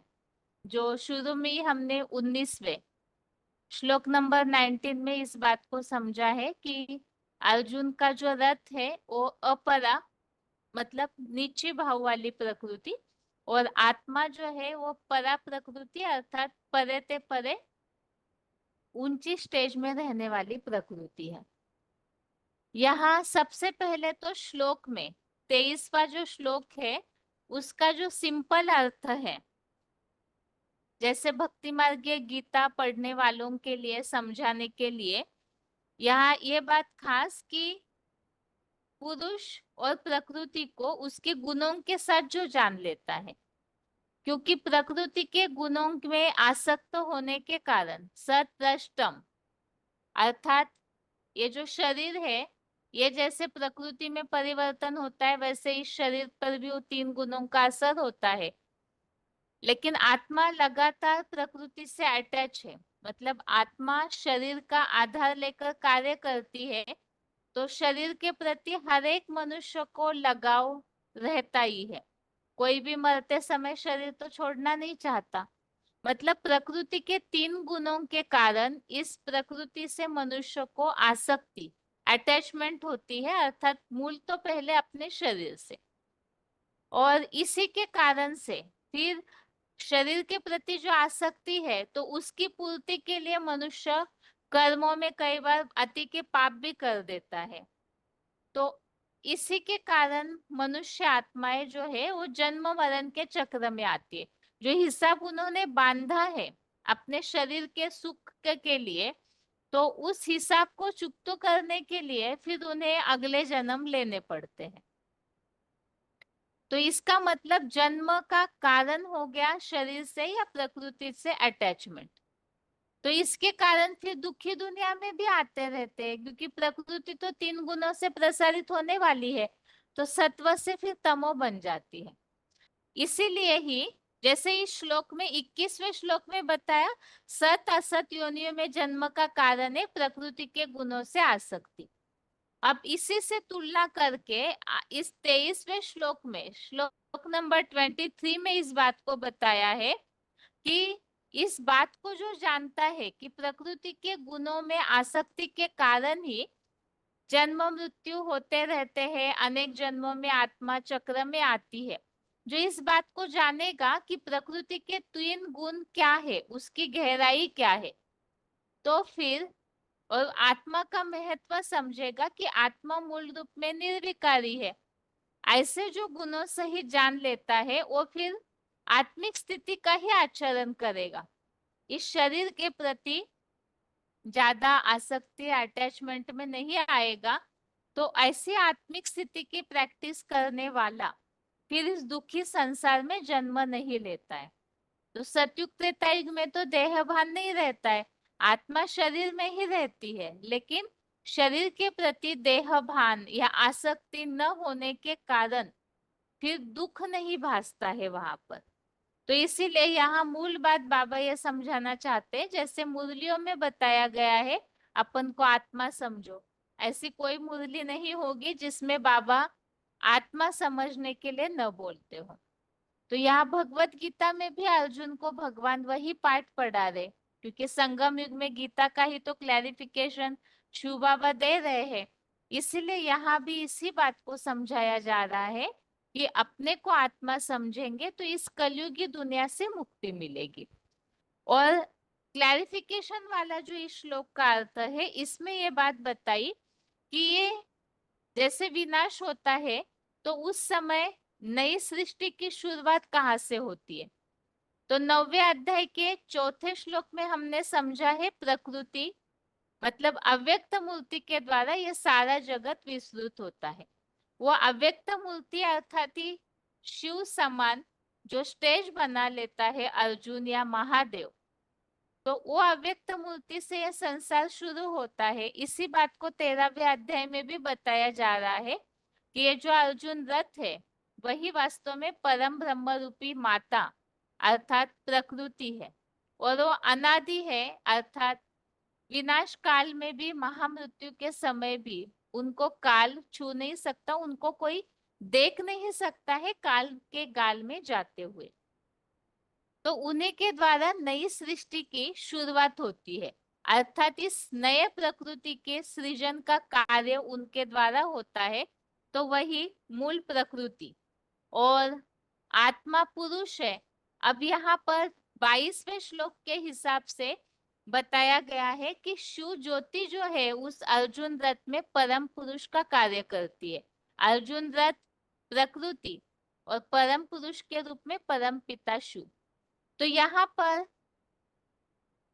प्रकृति और पुरुष को जो गुणों सहित प्रकृति के गुणों सहित जो जान लेता है और फिर अर्थात साकार और निराकार के मेल को जो यथार्थ रीति जान लेंगे गुणों सहित, अर्थात 10वें अध्याय में भी हमने गुण देखे, यहाँ 13वें अध्याय में भी गुण देखे हैं, और साथ में ही जैसे ये चैव सात्विका भावा इस श्लोक के अनुसार भी वो किस तरह से वो आत्मा इस सृष्टि पर सदा कायम रहती है 4 युगों में, इस तरह से पूरा गहराई से जो मनन चिंतन मंथन करके यथार्थ रीति से जान लेते हैं तो फिर आत्मिक स्थिति का आचरण करता हुआ अगला जन्म नहीं लेता। क्योंकि अर्जुन जो है शिव समान बनने की मूल बात इसी आधार पर है कि वो आत्मिक स्थिति की 100% स्टेज बना लेते हैं। तो ऐसे जो प्रैक्टिस करेंगे वो फिर इस दुखी दुनिया में नहीं आएंगे, जिससे कि मुरलियों में सदगति कहा जाता है। शिव बाबा इस सृष्टि पर आते हैं सबकी सदगति करने, तो जो पढ़ाई शिव बाबा पढ़ा रहे यदि उसे फॉलो करते हैं तो फिर दुखी दुनिया में नहीं आएंगे। अभी दूसरा अध्याय खोलिए, आगे के 15 मिनट में दूसरे अध्याय को आज के क्लास में सिर्फ श्लोक को पढ़ा जाएगा और अगले टेस्ट में अर्थात सोमवार के टेस्ट में उन्हीं श्लोकों संबंधित प्रश्न होंगे। तो अभी जिनका भी फोन अनम्यूट होगा श्लोक और अर्थ दोनों पढ़ते जाइए।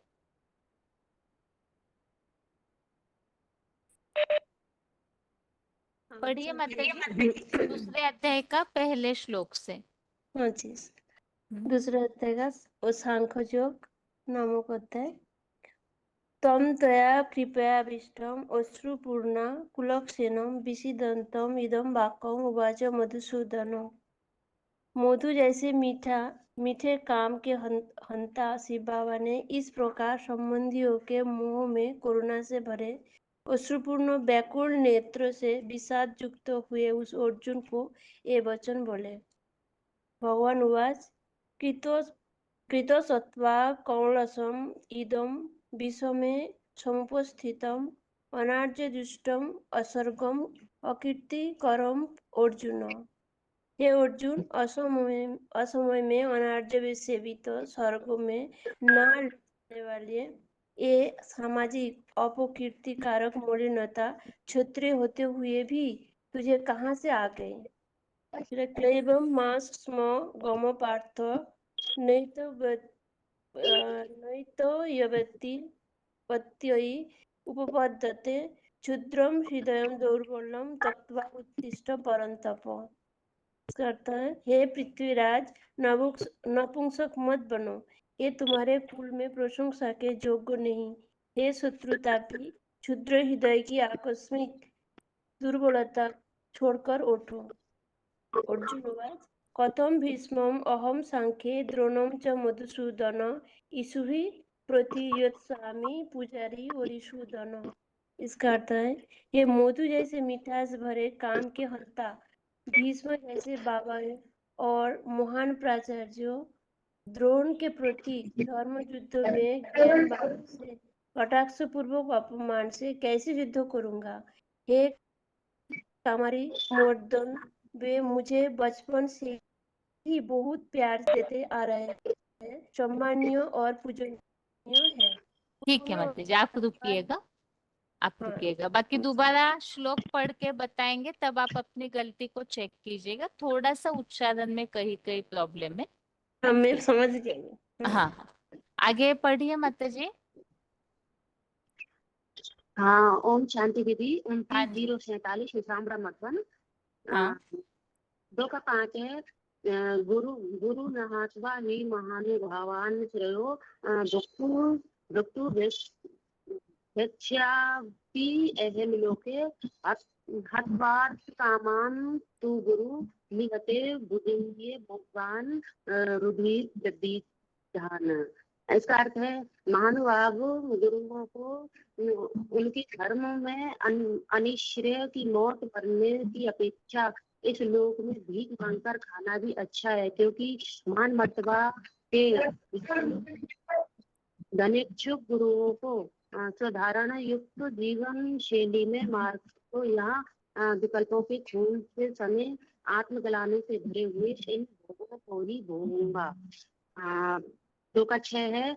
मैं चेत करत नो गरियो यद्याजेन यदि वा नो जेयु यायम हत्वा ने जिजीबिस्मते विपिता प्रमुख करके, और हमारे लिए क्या श्रेष्ठ है अथवा कि हम धन युद्ध में निश्चय रूप से जीतेंगे, अथवा यदि वे हमें जीतेंगे, यह भीष्म फल ठीक हम नहीं जानते, जिन्हें मारकर हम जीना ही नहीं चाहते। संकल्पों के खराब गुण वाले वे राष्ट्र की पूंजी स्वार्थ में धरे बैठे धृतराष्ट्र के पुत्र कौरव सामने ही खड़े।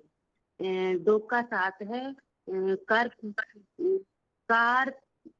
कार पाण्य दोष स्वभावं प्रक्षामि त्वां धर्म सम्मूढ़ेता यच्छेद्य संज्ञानित्यतं भृगु तम्बे शिष्यं सधि मां त्वां प्रपन्ना। नीचे गिरी हुई पाप पूर्ण कलियुगी मन बुद्धि की दीनता के दोष से विकृत स्वभाव वाला सतधर्म कर्म की बात तो मैं महान मूर्ख में आप त्रिकालदर्शी भगवान से पूछता हूँ, मेरे लिए जो भलाई की संदर्भानुकूल ऐसी बातों मुझे बताइए। मैं आपकी चरण में हूँ, मुझे शिक्षा दीजिए। ठीक है माता जी, रुकिएगा। आगे अगला फोन अनम्यूट है। ओम शांति दीदी। हाँ माता जी, फिर से 5वें श्लोक से पढ़िए। गुरुन् हत्वा हि महानुभावान् श्रेयो भोक्तुं भक्ष्यम् अपीह लोके हत्वार्थ कामान् तु गुरुनिहैव भुञ्जीय भोगान् रुधिरं प्रदिग्धान्। महानुभाव गुरुओं को उनके धर्म के अनिश्चय की मौत मारने की अपेक्षा इस लोक में भीख मांगकर खाना भी अच्छा है, क्योंकि मान मर्तबा के लोलुप धनेच्छुक गुरुओं को साधारण युक्त जीवन शैली से मारकर तो यहाँ विकल्पों के खून से सने आत्मग्लानि से भरे हुए इन भोगों को ही भोगूंगा। 6 में लिखा है, न चैते विद्मः कतरं गरियो यदा जयेम यदि वा नो जयेयुः यानेव हत्वा न जिजीविषाम ते अवस्थितः प्रमुखे धातराष्ट्रः। और हमारे लिए क्या श्रेष्ठ है, अथवा कि हम युद्ध में निश्चय रूप से जीतेंगे, अथवा यदि वे हमें जीतेंगे, यह भविष्य फल ठीक हम नहीं जानते, जिन्हें मारकर हम जीना ही नहीं चाहते। संकल्पों के खराब खून वाले वे राष्ट्र की पूंजी स्वार्थ के धरे बैठे धृतराष्ट्र के पुत्र कौरव सामने ही खड़े हैं। कार्पण्य दोष पहत स्वभाव उच्छामि तम धर्म समूढ़ चेता यस्य निश्चिंत ब्रूहि तन्मे शिष्यस्ते अहम साधि मातम प्रपन्नम। नीचे गिरे हुए पाप पुण्य कलियुगी मन बुद्धि की दीनता के दोष से विकृत स्वभाव वाला सत धर्म कर्म की बातों में महामूर्ख में आप त्रिकालदर्शी भगवान से पूछता हूँ, मेरे लिए जो भलाई की स्वधर्मानुकूल ऐसी निश्चिंत बात हो वो मुझे बताइए। मैं आपका शिष्य हूँ, हर प्रकार से आपकी शरण में हूँ, मुझे शिक्षा दीजिए। 8 में बताए है, नहीं प्रपश्यामि मम अपनुद्यात् यत् शोकम उच्छ्वसनम इंद्रियाणाम अवाप्य भूमौ असपत्न मूर्धम राज्यम सुराणाम अपिचाधिपत्यम। क्योंकि पृथ्वी पर शत्रु विहीन ऐश्वर्यवान सारे विश्व का राज और देवों का सानिध्य पाकर के भी आप सर्वशक्तिवान के सिवा जो इंद्रियों को सुखाने वाले मेरे शोक को दूर करे सेवा कल्याण में नहीं देखता। ठीक है माता जी, रुकिएगा। आगे अगला फोन अनम्यूट है, पढ़िए। हाँ दीदी, मैं 13 का 23 और उसके लिए मैं हेलो और 11 का हेलो 1 माता 2 जी के लिए अभी मैं किया दीदी। माता जी अगले टेस्ट में पढ़िएगा। अभी ये हेलो जो लिंक चल रही ना ठीक है फिर वो टूट जाएगी। हेलो 1 मिनट ठीक है भुवनेश्वर के दीदी, माता जी, उसका 1 आगे मिनट बताओ। रुकिए। हाँ पढ़िए माता जी, 9वें श्लोक से पढ़िए। राजमंड्री मैं के माता जी, 1 मिनट भुवनेश्वर के राजमंड्री के माता जी पढ़िए श्लोक नंबर 9 से। हाँ दीदी, किताब खुला नहीं है? हाँ खुला नहीं है। हाँ पढ़ रही हूँ दीदी।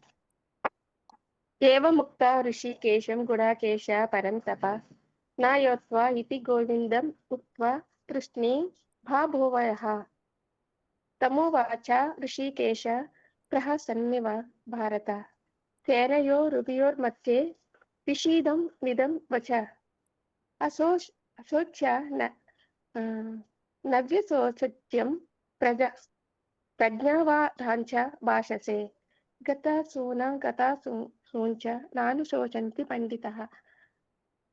न त्वेवाहं जातु नासं न त्वं नेमे जनाधिपा न चैव न भविष्यामः सर्वे नमयन्तः परम्।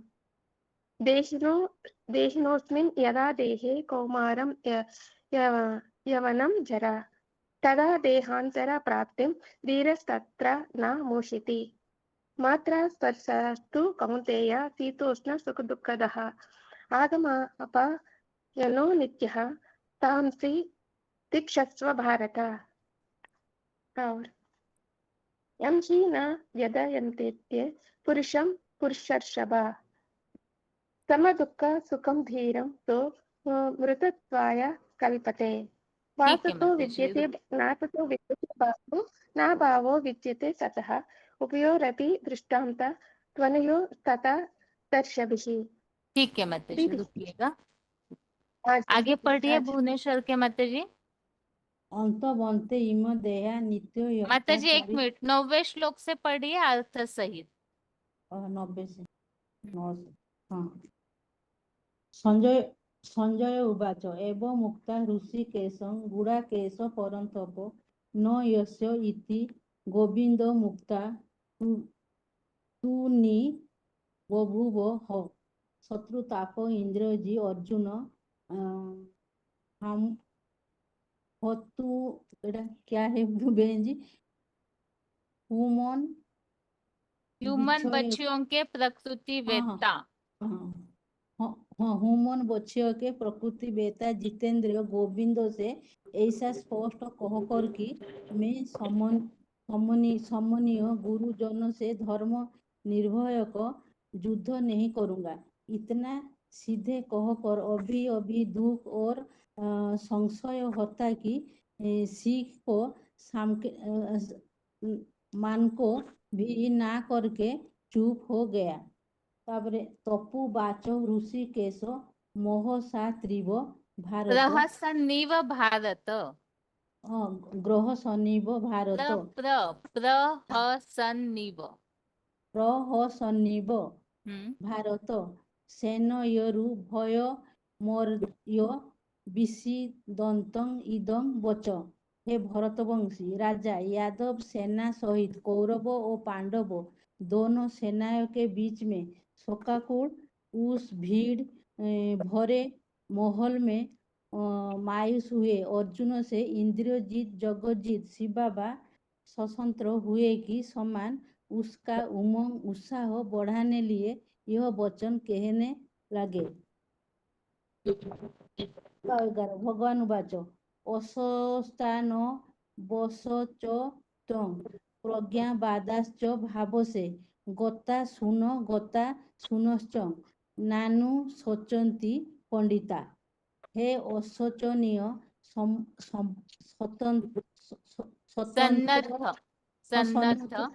सन्नत विनाशी दैहिक संबंध के शोक हो रहा है तथा दुखी होते होते भी आत्मा ज्ञानी जैसे वचन बोलते हैं। विद्वान लोग स्वधर्म के प्रति अनिश्चय से मरने और विधर्मिया ऊपर निश्चय में जाने वाले का शोक कभी नहीं करते। ठीक है माता जी, आप रुकिएगा, आगे पढ़िए माता जी।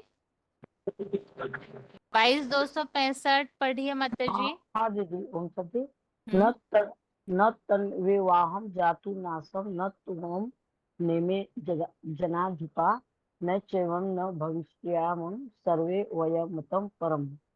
मैं अक्षयात्म ज्योति रूप शिव कोई समय न था ऐसा नहीं है, ऐसे भी तू नहीं था अथवा ये नेतागण ही नहीं थे, और अब बाद में बेहद ड्रामा के आत्म स्टार रूप हम सब नहीं होंगे ऐसा भी नहीं है। हम आत्माएं अविनाशी हैं, देह विनाशी है। देहिनो अस्मिन् यथा देहे कौमारम यौवनम जरा तथा देहांतर प्राप्ति धीरस्तत्र न मोहति।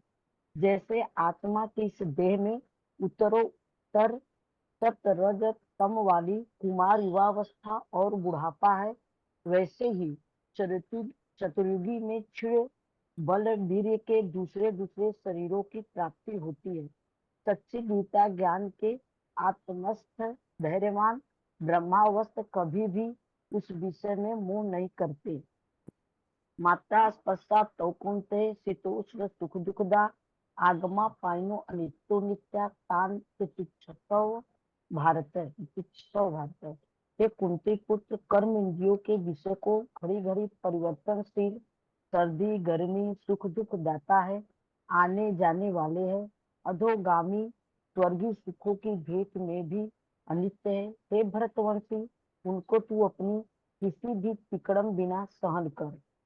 यम ही न व्यथयन्ते पुरुषम पुरुषार्थ सर्व सम दुख सुखम धीरम तोम मृत्वा हम कल्पते। हे भोगी, आत्मा रूप पाठधारियों में सर्वश्रेष्ठ दुख सुख में समान रहने वाले जिस धैर्यवान पुरुष को एक कोई भी विषय भोग कर्म करते भी व्यथित नहीं करते, वह आत्म ज्योति में एकाग्र व्यक्ति अवश्य ही अमृत के लिए योग्य है। ना ठीक है सतो माता जी, रुकिएगा। आगे पहले श्लोक से सिर्फ श्लोक पढ़िए अभी, जो क्या अर्थ है एक बार पढ़ना हो गया है। कौन जिनका अनम्यूट है पढ़िए श्लोक। आगे अगला फोन अनम्यूट है, पढ़िए माता जी श्लोक। आगे अगला फोन अनम्यूट, हाँ जी पढ़िए माता जी, पहले श्लोक से पढ़िए। संजय उवाच तथा कृपया आविष्ट अश्रुपूर्णा कुलेक्षणा विषीदन्त इदं वाक्यम उवाच मधुसूदना। मधु जैसे मीठे काम के हंता शिव बाबा ने इस प्रकार संबंधियों के मोह में करुणा से भरे अश्रुपूर्ण व्याकुल नेत्रों से विषाद युक्त हुए उस अर्जुन को ये वचन बोले। भगवान श्लोक उवाच, पढ़ते जाइए माताजी। हाँ जी। भगवान उवाच कुतस्तथा कश्मल्य इदं विषमे समुपस्थितम् अनार्ययुष्ट अस्वर्ग्य अकीर्तिकरम अर्जुना क्लैम्यं मा स्म गमा पार्थ नैत्य त्वयि उपपद्यते शत्रुहृदय दौर्बल्य त्यक्ता उत्तिष्ठ परन्तप। अर्जुन उवाच कथम भीष्म अहं संख्ये द्रोणच्च मधुसूदना इषुभिः प्राप्ति यो स्वामी पूर्जाहो हरिसूदना। गुरु हन्तान भगवान महानुभावो श्रेयो भोक्तु भक्ष्यमपि इह लोके हत्वार्थ कामना तु गुरुनिहैव भुजिन्न भोगान रुधिर प्रदिग्ध्वान् न चैत्य कतरत नो गरियो यद्वा यजेय यतिवाना जयेयु यानेन हत्वा न जिजीविमाशस्ते व्यस्थिताः मुखे धृतराष्ट्रा कार्पण्य दोषो परहन्त स्वभावा पृच्छामि मा धर्म समूढचेता यच्छेय स्यान्निश्चितः ब्रूमि तन्वे शिष्यतेऽहम् शादी मा त्वा प्रपन्य। ठीक है माताजी, आप रुकिएगा, आगे हाँ। पढ़िए। 28881 पढ़िए हेबा गौड़ी के माताजी। 28881 ओम शांति दीदी। ओम शांति। दूसरा देखे कहाँ से पढ़े? श्लोक नंबर 8। हाँ ओके, एक मिनट। बुक। हाँ, किताब खुला नहीं है? है बेट।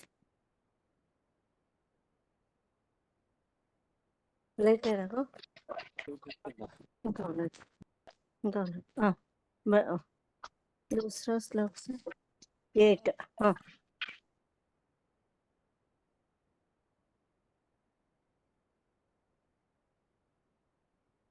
न हि प्रवक्ष्यामि मम पनुद्यात् यच्छोकमुच्छोषणमिन्द्रियाणाम् अवाप्य भूमा सपत्नं रुद्धम् राज्यं सुराणामपि च आधिपत्यं संजय वाच एवमुक्त्वा ऋषिकेशं गुडाकेशः परं तपः नयोस्यम् इति गोविन्दं भूत्वा तूष्णीं बभूव। तमुवाच ऋषिकेशः अप्रहसन्निव भारत सेनयोरुभयोर्मध्ये विषीदन्तमिदं वचः। श्री भगवान् वाच अशोच्यानन्यशोचस्त्वं प्रज्ञावादां च भाषसे गतासूं च नानुशोचन्ति पंडिताः न त्वेऽहं जातु नासं न त्वं नेमे जनाधिपाः न चैव न भविष्यामः सर्वे नयमतः परं देहिनोऽस्मिन् यथा देहे कौमारं यौवनं जरा तथा देहांतर प्राप्तिः धीरस्तत्र न मुह्यति मात्र स्पर्शास्तु कौन्तेय शीतोष्ण सुख दुःखदाः आगमापायिनो नित्याः तां स्थितिश्चस्व भारत यं हि न व्यत्यन्त्येते पुरुषर्षभ समदुःख सुखं धीरं स्वमृततत्त्वाय कल्पते नासतो विद्यते भावो न भावो विद्यते सतः उभयोरपि दृष्टान्तः त्वन्योस्तत्त्वदर्शिभिः। ठीक है माताजी, रुकिएगा। आगे अगला फोन अनम्यूट है, पहले श्लोक से पढ़िए। 9432 बताइए माताजी। हाँ दीदी, ओम शांति दीदी। श्लोक पढ़ पाएंगे माताजी? नहीं पढ़ पाऊंगी दीदी। अर्थ अर्थ तो पढ़ूंगी दीदी पे, जब से किताब खोल के बैठी थी। आपका मेरे फोन या नोट नहीं करते हो कभी भी ना, तो वो मंदिर वाले टॉपिक पे भी नहीं किया और ना इस पे किया। ये कल भी मैंने फोन बुक करा था। अब मैं हाल पढ़ के सुनाऊंगी दीदी। मैं अब अभी किताब रख के गई हूँ दीदी।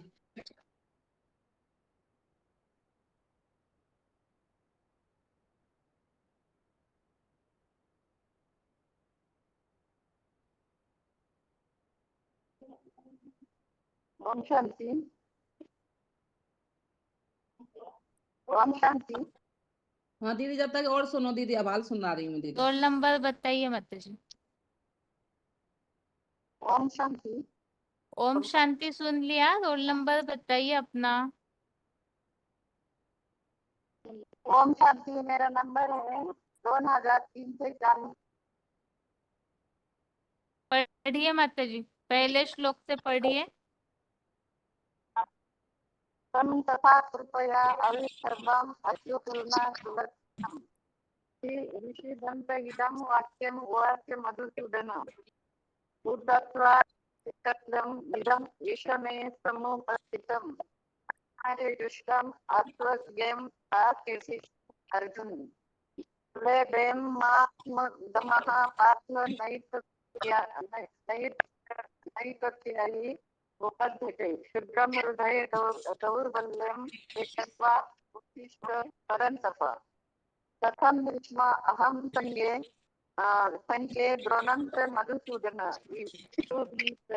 यथामि पूजारो हरिसूदन गुरुना त्वाहि महानुभावान् तेयो वक्तुं वक्ष्यामि यः लोके अस्मात् कामान् तु गुरूनि हैव बुद्धिं संजय भोक्तुं सुधीरप्रतिज्ञा न चैतन्यं कर्तनो यतां जयते यदि वा न जयति ज्ञानेव हत्वा न जिजीविषामस्ते स्थिता परमे दासरात्र कर्पण्य दोषो स्वभाव प्रोत्साहित्वा धर्म समुदतिष्ठता यथेरे साधने तो हि तन्मे शिष्यते अहं माम त्वां प्रपन्नम्। माता जी कहाँ से बात कर रहे हैं आप? दुनिया से। ठीक है माता जी। हाँ आप दीदी। पढ़ रहे हैं क्या माता जी? हाँ दीदी, दूसरे अध्याय का सुना रही हूँ दीदी। मधु मधु जैसे मीठी काम के हंता शिव बाबा ने इस प्रकार संबंधियों के मोह में करुणा से भरे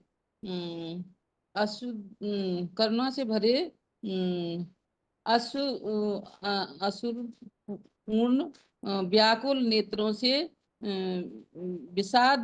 विषाद युक्त हुए उस अर्जुन को ये वचन बोला। और दीदी दूसरा है, हे अर्जुन, आस में अनावर्तित स्वर्ग में ना जाने वाली ये सामाजिक अपकीर्तिकार मलिनता छत्री होते हुए भी तुझे कहाँ से आ गई। और दीदी तीसरा है, हे पृथ्वी राज न सुख न पुसंक मत बनो, ये तुम्हारे कुल में प्रशंसा के योग्य नहीं है। हे शत्रु तापी शूद्र हृदय की आशंकित दुर्बलता छोड़कर उठो। और दीदी तीसरा है, हे मधु जैसे मिठास भरे काम के हंता, भीष्म जैसे बाबाओं और महान प्राचीन द्रोण के प्रति धर्म युद्ध में ज्ञान बाणों से कटाक्ष पूर्वक अपमान से कैसे युद्ध करूंगा। कामादिक हे दीदी ये बोलना नहीं आ रहा है मेरे पे। मुझे बचपन से ही बहुत प्यार देते आ रहे हैं, सम्मानीय और पूजनीय। दीदी और पढ़ूं आगे? नहीं माता जी, अभी अगले क्लास का टाइम भी हो रहा है। ठीक। दीदी मैं हर बार हाथ उठाती हूँ दीदी, पता नहीं मेरा हाथ दिखता नहीं है क्या? माता जी बहुत। प्रॉब्लम क्या है आपको पता है? हाँ अभी क्लास शुरू हुआ तब से उस तुलना में लगभग 150 से 200 लोग कम हो गए हैं। उसके बावजूद भी अभी 150 हाथ उठे हुए हैं। बताइए हाँ एक बार में किसको अनम्यूट किया जाएगा? एक बार में एक ही व्यक्ति बोल सकता है ना। हाँ जैसे दीदी। आप सोच रहे हो सकता है जिनके हाथ आज अनम्यूट नहीं हुए हैं, जिनके फोन, वो भी यही सोच रहे होंगे। लेकिन यहाँ हाँ तो दीदी। समस्या यही है कि एक बार में हम केवल एक का ही फोन अनम्यूट कर सकते हैं। और इसके अलावा अभी तो क्लास का टाइम भी इसीलिए खास बढ़ता जा रहा है। वास्तव में क्लास का टाइम 1 घंटा है, लेकिन टेस्ट 2 घंटा चलती है। वो इसीलिए ताकि सभी को चांस मिलता रहे। लेकिन हाँ उसके बावजूद भी ये तो संभव नहीं है ना कि 3 दिन ही टेस्ट होती है हफ्ते में। तो हाँ कैसे पॉसिबल है कि हम एक बार में 100 लोगों का फोन अनम्यूट कर सके? और ये बात तो पहले भी बताई हुई है कि ये तो यहाँ सिर्फ हमें परीक्षा देनी है, लेकिन सेल्फ अभ्यास, अपना जो खुद का अभ्यास है वो करते रहिए। अगर हाँ आप पूरे प्रिपेयर है तो जिस दिन आपका फोन अनम्यूट होगा आपको नॉन स्टॉप बोलने का मौका दिया जाएगा। हाँ लेकिन दीदी। यदि गीता क्लास में जुड़े हुए समझिए जितने भी लोग जुड़ रहे हैं, 700 800 जितने भी जुड़ते होंगे, तो सबको तो एक ही दिन में अनम्यूट नहीं कर पाएंगे ना। नहीं एक दीदी। टेस्ट में कम से कम 30 लोग, ज्यादा से ज्यादा 35 लोग अनम्यूट हो पाते हैं। तो हाँ दीदी। इतना नंबर घूम के आने में 15 दिन भी लग सकते हैं। हाँ दीदी, तो 15 दिन से इसीलिए हो गए, महीना तो भर हो। पढ़ते रहिए माता जी, पढ़ते रहिए। हमारा उद्देश्य पढ़ाई का फाइनल पेपर में पास होना है। कल यहाँ परसों। टेस्ट में आए या ना आए नंबर, लेकिन उद्देश्य हमारा ये है कि हमारा ज्ञान इतना परिपक्व हो कि आगे जो भयानक समय आने वाला है तो उस समय हमारे बुद्धि में भरपूर ज्ञान हो कि हम हर परिस्थिति का सामना कर सके। गीता में तो युद्ध की शिक्षा दी जा रही है। तो हाँ दीदी। ज्ञान हमारा सिर्फ सुनाने मात्र नहीं, बल्कि आने वाले परिस्थितियों से सामना करने के लिए है। बाकी प्रैक्टिस इसलिए हम करते हैं ताकि हम भूल न जाए। तो प्रयास तो यही रहता है कि फोन सभी का अनम्यूट कर पाए, लेकिन एक बार में तो संभव नहीं है। ठीक है ना।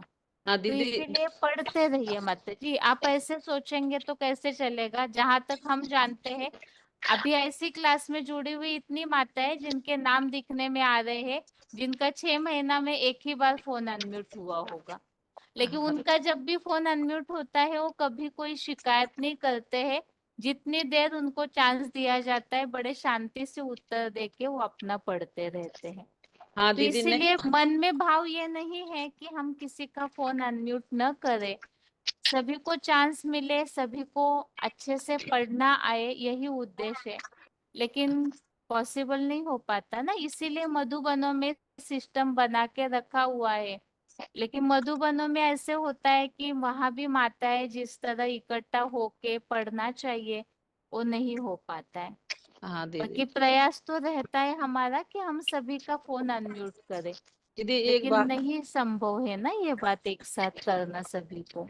एक बात ये है ना दीदी कि आप जैसे सुनते हो ना तो हमें उमंग उत्साह सा बढ़ता है ना, फिर हम उसको याद करते हैं और बड़ी उत्साह से हम फिर हाथ उठा के नहीं दीदी को सुनाना है हमको, ये भाव रहता हाँ है कि वो तो समझ में आ रहा है माता जी, लेकिन आप ही बताइए।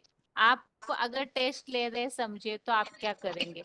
अगर आपके सामने 800 1000 लोग बैठे हैं तो आप एक बार में कितनों का सुन पाएंगे? आप सोचिए। आगे सही चल है। के बाबा ने बोला है सबको ही टीचर बनना है, तो हाँ उस समय कैसे करेंगे बताइए माता जी। हाँ सही है दीदी। ना? हाँ सही है दीदी ना? सही। इसीलिए जिस दिन आपका फोन अनम्यूट होता है, आप अच्छे से प्रैक्टिस किए हुए हैं तो आप धड़ल्ले से बताइए अपना जो भी आपने तैयार किया हुआ है।